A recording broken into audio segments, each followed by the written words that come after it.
In general, historically, facelift operation is pretty straightforward, and it has been done for many, many years with general anesthesia. The only thing that now has changed over the past 3 to 4 years is that we can still do this relatively large procedure with some oral sedation and local anesthesia.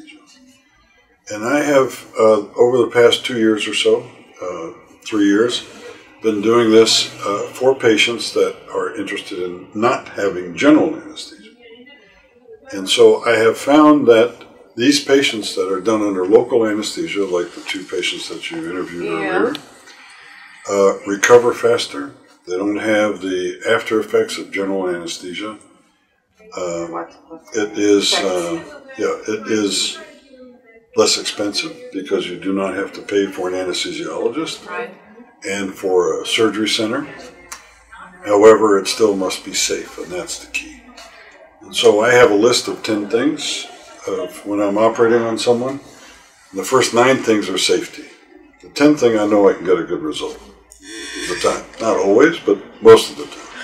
And most of my patients are satisfied. But the key is doing it safely, relatively inexpensively, quickly and efficiently. And so it works out very well to do this under local anesthesia. And the facelift is the same facelift, so it's not different than the... Correct. It's the same facelift that I've been doing for many, many years. I haven't changed it. I've maybe increased it a little bit, improved it. As time goes on, we just don't want to do something we did 35 years ago.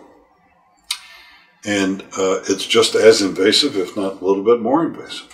It used to be that the early facelifts were just taking a little bit of skin out from around the ear, putting some stitches in. It didn't last, it didn't look very good. And but I do the same exact facelift I do under general anesthesia, I do under local anesthesia, yes. It's very important to have total confidence, both me for the patient and the patient for me, because if we don't have confidence, then it doesn't work. So your question about the psychology of the mental situation is probably more important than the actual cutting and sewing, in my opinion. A man came to me, he saved his money, he was from South America, and he worked in a car repair place, changing tires. His wife died, he looked very old, he saved his money for a couple of years, we gave him a large discount. We did a facelift, he wanted to get back out in the community and start dating again. 2 weeks later, 3 weeks later, we did under local anesthesia. He was back changing tires and was really happy. And it's really, it gives us a tremendous sense of satisfaction, being able to help somebody like that, in that way. More and more plastic surgeons are going to now start doing facelifts and eyelid surgery under local anesthesia. It's quicker, it's safer. Well, I don't know that it's safer, but it is safe. But you don't have the complications of general anesthesia, so on and so forth. It's less expensive.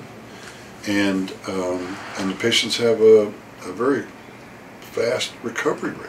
And if you would have been here about 3 hours ago, 4 hours ago, you would have seen a patient that I did just yesterday. I feel comfortable doing it both ways, but I've just recently, over the past 2-3 years, started with this local anesthesia thing, and I find it fantastic, absolutely fantastic. And if a patient would decide to have it under local anesthesia, I'm very happy. And I explain to them exactly this. It's faster. It's not. Yeah, it is faster. Why it's faster? The recovery is definitely faster. The whole procedure is faster because all the hookups with anesthesia and the whole 9 yards, and it's a whole Megillah, so to speak. Okay, which is fine. I mean, that's normal. That's normal. But even though we do it under local anesthesia, we monitor the patient's blood pressure and pulse and oxygen throughout the entire procedure. And so it's cheaper, and I tell these patients this, or you can have it under general anesthesia, which frequently has a lot of nausea post-operatively. You feel kind of sleepy for a couple of days. You don't feel energetic or get up and get out of bed and so on and so forth. As I said, I think all along that that there's one negative thing to the whole situation.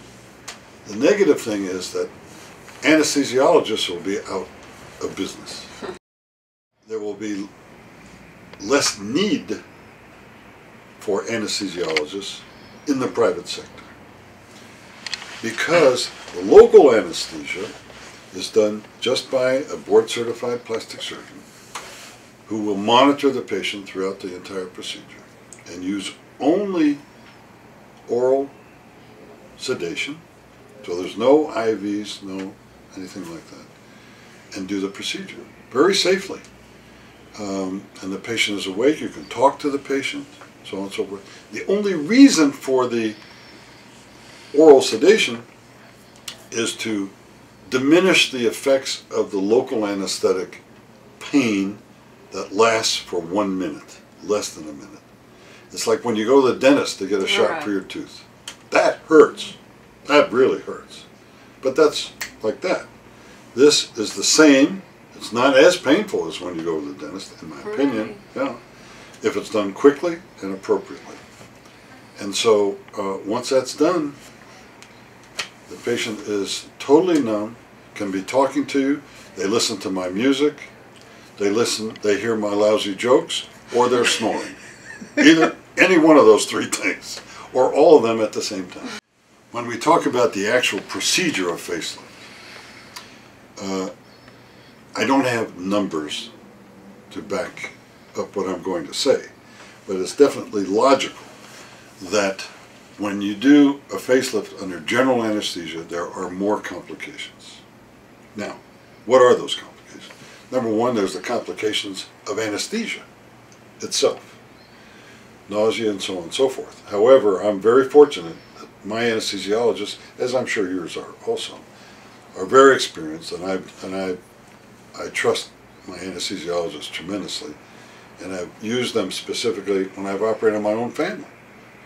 Not this recent situation, but because we did under local anesthesia. Number two is that just like when you're flying in a plane, the most dangerous times of anesthesia are at the induction and when you're coming down.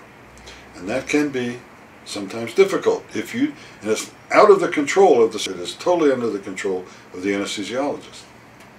Thirdly is that we always are concerned about high blood pressure. And with general anesthesia, even though the medications that the anesthesiologists are giving lowers the blood pressure frequently, but when the patient is now coming out of anesthesia, they're feeling some discomfort and pain. They have a tube that's breathing for them that they're fighting, that feels very uncomfortable. Their blood pressure goes up, they start fighting this, and therefore their face starts to swell, and that's when one can get what we call a hematoma, or bleeding underneath the skin, which is the most common complication of a facelift, which is something that we want to avoid at all times. And so those things cause these problems. Also, postoperative nausea and vomiting. When you vomit, you're increasing the pressure in your face and in your head, and therefore also increasing the chances and possibilities of having what we call a hematoma, or this bleeding.